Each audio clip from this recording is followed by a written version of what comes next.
Hello friends, ಎಲ್ರಿಗೂ ನಮಸ್ಕಾರ. Welcome to my study starter YouTube channel. So ನಿಮ್ಗೆ ಎಲ್ಲರಿಗೂ ಗೊತ್ತಿರುವ ಹಾಗೆ ಇಲ್ಲಿ ಕೃಷಿ ಇಲಾಖೆಯ ಕೃಷಿ ಅಧಿಕಾರಿ ಮತ್ತು ಸಹಾಯಕ ಕೃಷಿ ಅಧಿಕಾರಿ ಈ ಹುದ್ದೆಗಳಿಗೆ ಏನೈತಿ ಇಲ್ಲಿ ಇದನ್ನ KPSC ಕಡೆಯಿಂದ ನಡೆಸ್ತಾ ಇದ್ರು ಮೊದಲಿಗೆ. ಬಟ್ ಈಗ ಅದನ್ನ ಏನೈತಿ ಚೇಂಜ್ ಮಾಡಿ KE ಏನೈತಿ ಎಕ್ಸಾಮ್ ಕಂಡಕ್ಟ್ ಮಾಡೋ ಹಾಗೆ ಏನೈತಿ ಇಲ್ಲಿ ತಿಳಿಸಿರ್ತಾರ. ಇಲ್ಲಿ ನೋಡಬಹುದು ನೀವು ನೋಟಿಸ್ ಅನ್ನ. ಇಲ್ಲಿ ಕೃಷಿ ಅಧಿಕಾರಿ ಈ ಹುದ್ದೆಗಳು ಹಾಗೆ ಸಹಾಯಕ ಕೃಷಿ ಅಧಿಕಾರಿ ಹುದ್ದೆಗಳು ಪ್ರಾಧಿಕಾರದ KE ಮುಖಾಂತರ ಏನೈತಿ ಕೈಗೊಳ್ಳಲು ಗದ್ಯ ಕ್ರಮ ವಹಿಸುವಂತೆ ಇಲ್ಲಿ ತಮಗೆ ತಿಳಿಸಲು ನಿರ್ದೇಶಿಸಲ್ಪಟ್ಟಿದ್ದೇನೆ ಅಂತ ಇಲ್ಲಿ ಅದ. ಸೊ ಅದೇ ರೀತಿಯಲ್ಲಿ ಏನೈತಿ ಲ್ಯಾಂಡ್ ಸರ್ವೇದು ಕೂಡ ಏನೈತಿ KE ಕಡೆಯಿಂದ ನಡೆಸಿದ್ರೆ ಯಾವುದೇ ಪ್ರಾಬ್ಲಮ್ ಆಗೋದಿಲ್ಲ. ಸೊ ಅದಕ್ಕಾಗಿ KPSC ಕಡೆಯಿಂದ ಈಗ ಲಾಸ್ಟ್ ಬಾರಿ ಏನೈತಿ ಕಾಲ್ಫಾರ್ಮ್ ಆಗಿತ್ತು. ಸೊ ಈ ಬಾರಿನೂ ಕೂಡ ಏನೈತಿ KPSC ಕಡೆಯಿಂದನ ಆಗೋ ಸಾಧ್ಯತೆ ಅದ. ಸೊ KPSC ಕಡೆಯಿಂದ ಆತಂದ್ರ ಖಂಡಿತವಾಗಿಯೂ ಗೋಲ್ಮಾಲ್ ಆಗೋ ಸಾಧ್ಯತೆ ಜಾಸ್ತಿ ಇರ್ತದ. ಈಗ ನೀವು ಹಿಂದಿನ ಎಕ್ಸಾಮ್ಗಳಲ್ಲಿ ನೋಡಿರ್ಬೋದು. ಸೊ ಅದಕ್ಕಾಗಿ ಈ KE ಕಡೆಯಿಂದ ನಡೆಸುವಂತೆ ನಿಮ್ಮ MLAಗಳ ಅಂದ್ರೆ ನೀವು ಇರುವಂಥ ಊರುಗಳ ಕ್ಷೇತ್ರದ MLAಗಳ ಬಗ್ಗೆ ಅವರಿಗೆ ತಿಳಿಸ್ರಿ. ಹಿಂಗ ಈ ಹುದ್ದೆಗಳನ್ನ KPSC ಕಡೆಯಿಂದ ನಡೆಸಬೇಡ್ರಿ, KE ಕಡೆ ಕೊಟ್ಟ ಈ ಎಕ್ಸಾಮನ್ನು ಕಂಡಕ್ಟ್ ಮಾಡಿಸ್ರಿ ಅಂತ. ಮತ್ತು ಹಾಗೆ ಏನೈತಿ ನೀವು ಇಲ್ಲಿ ಒಂದು ನೋಟನ್ನು ಇಲ್ಲಿ ನೋಡ್ಬೋದು. ಒಂದು ಲೆಟರ್ ಅದ. ಸೊ ಇದನ್ನು ನಿಮ್ಗೆ ಟೆಲಿಗ್ರಾಮ್ ಚಾನಲ್ನಲ್ಲಿ ಶೇರ್ ಮಾಡ್ತೀನಿ. ನೀವು ನಿಮ್ಮ ಒಂದು ಟ್ವಿಟ್ಟರ್ ಅಕೌಂಟ್ನಲ್ಲಿ ಅಥವಾ ಎಕ್ಸ್ ಖಾತೆ ಅನ್ನೋದಲ್ಲ, ಸೊ ಇದರಲ್ಲಿ ನೀವು ಇದನ್ನು ಹಾಕಿ ತೆಳಗೆ ನೀವು ನಿಮ್ಮ MLAಗಳು ಹಾಗೆ ಕಂದಾಯ ಸಚಿವರು ಹಾಗೆ ಅಶೋಕ್ ಅವರು, ಸೊ ಇವರನ್ನ ಏನೈತಿ ಟ್ಯಾಗನ್ನು ಮಾಡ್ರಿ. ಸೊ ಇಲ್ಲಿ ನೋಡ್ಬೋದು KPSC ಎಂಬ ಭ್ರಷ್ಟ ಸಂಸ್ಥೆಯ ವಿರುದ್ಧ ಏನೈತಿ ಅಧಿವೇಶನ ಪ್ರಾರಂಭವಾದ ಮೊದಲ ದಿನದಿಂದ ಇವತ್ತಿನವರೆಗೂ ಪ್ರಸಿದ್ಧಕ್ಕಾಗಿ ಇವರು ಸುರೇಶ್ ಕುಮಾರ್ ಅವರ ಗೆಳೆಯರ್ತಾರೆ ಇದನ್ನ.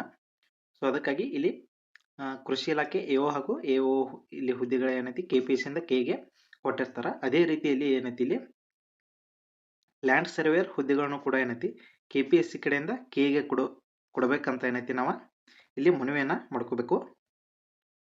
ಸೊ ಇದನ್ನ ಲೆಟರನ್ನು ನೀವು ಈ ರೀತಿ ಹಾಕ್ರಿ ಎಕ್ಸ್ ಖಾತೆಯಲ್ಲಿ.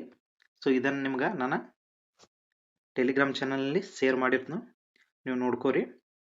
ಸೊ ಡೈರೆಕ್ಟ್ ನೀವು ರೀಪೋಸ್ಟನ್ನು ಮಾಡ್ಬೋದು. ಸೊ ಇದ್ರ ಮೇಲೆ ಕ್ಲಿಕ್ ಮಾಡಿ ಏನೈತಿ ರೀಪೋಸ್ಟನ್ನು ಮಾಡಿರಿ.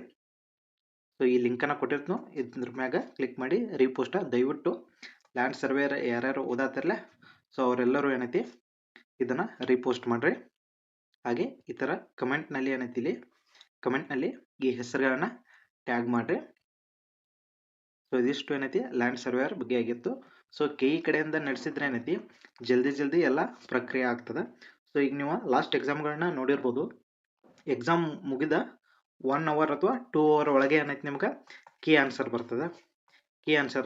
ಮತ್ತು ಎರಡು ದಿನದ ನಂತರ ಏನೈತಿ ನಿಮ್ಗೆ ಇಲ್ಲಿ ಫೈನಲ್ ಕೀ ಆನ್ಸರ್ ಬರ್ತದೆ.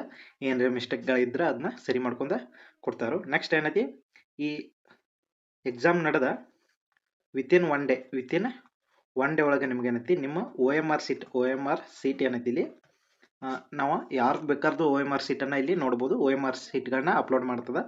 KE ಕಡೆಯಿಂದ ನಡೆಸಿದ್ರೆ ಇದೆಲ್ಲ ಸಾಧ್ಯ ಆಗುತ್ತೆ. ಈಗ ಹಿಂದಿನ ಹುದ್ದೆಗಳನ್ನ ನೋಡ್ಬೋದು. FDA, SDA ಈ ಹುದ್ದೆಗಳು ಏನೈತಿ ಯಾವುದೇ ರೀತಿಯ ತೊಂದರೆ ಇಲ್ಲದೆ ಸಲೀಸಾಗಿ ಈಗ ಅವ್ರಿಗೆ ಜಾಯ್ನಿಂಗ್ ಲೆಟರ್ ಕೂಡ ಕೊಟ್ಟಿದ್ದಾರೆ. ಸೊ ಹಾಗಾಗಿ ಈ ಲ್ಯಾಂಡ್ ಸರ್ವೇಯರ್ ಹುದ್ದೆ ಕೂಡ ಏನೈತಿ KE ಕಡೆಯಿಂದ ನಡೆಸಲಿ ಅಂತ ನಾವು ಮನವಿ ಮಾಡ್ಕೊಳೋ. ಸೊ ಆದಷ್ಟು ಬೇಗ ಇದಾದ್ರೆ ಚಲೋ ಆಗ್ತದೆ ಎಲ್ಲರಿಗೂ ಕೂಡ. ಸೊ ಇದರ ಲಿಂಕನ್ನು ನಿಮ್ಗೆ ಟೆಲಿಗ್ರಾಮ್ ಚಾನಲ್ನಲ್ಲಿ ಇರ್ತದೆ. ಟೆಲಿಗ್ರಾಮ್ ಚಾನಲ್ ಲಿಂಕ್ ಏನೈತಿ ಡಿಸ್ಕ್ರಿಪ್ಷನ್ದಲ್ಲಿ ಹಾಗೆ ಕಮೆಂಟ್ ಬಾಕ್ಸ್ನಲ್ಲಿ ಪಿನ್ ಮಾಡಿರ್ತೀನಿ, ನೋಡ್ಕೊರಿ. ಮತ್ತು ಇನ್ನೂ ಏನಾದರೂ ನಿಮ್ಗೆ ಡೌಟ್ಸ್ಗಳಿದ್ದರೆ ಅಥವಾ ನೀವು ಏನಾದರೂ ನನಗೆ ಹೇಳಬೇಕಂದ್ರೂ ಕೂಡ ಏನೈತಿ ನೀವು ಟೆಲಿಗ್ರಾಮ್ದಲ್ಲಿ ಮೆಸೇಜ್ ಮಾಡ್ಬೋದು. ಸೊ ಲಿಂಕ್ ಡಿಸ್ಕ್ರಿಪ್ಷನ್ದಲ್ಲಿ ಇರ್ತದೆ, ಚೆಕ್ ಮಾಡ್ಕೊರಿ. ಸೊ ಇಲ್ಲಿಗೆ ಈ ವಿಡಿಯೋನ ಮುಗಿಸೋಣ. ಮತ್ತೆ ಮುಂದಿನ ವಿಡಿಯೋದಲ್ಲಿ ಭೇಟಿ ಆಗೋಣ. ಧನ್ಯವಾದ.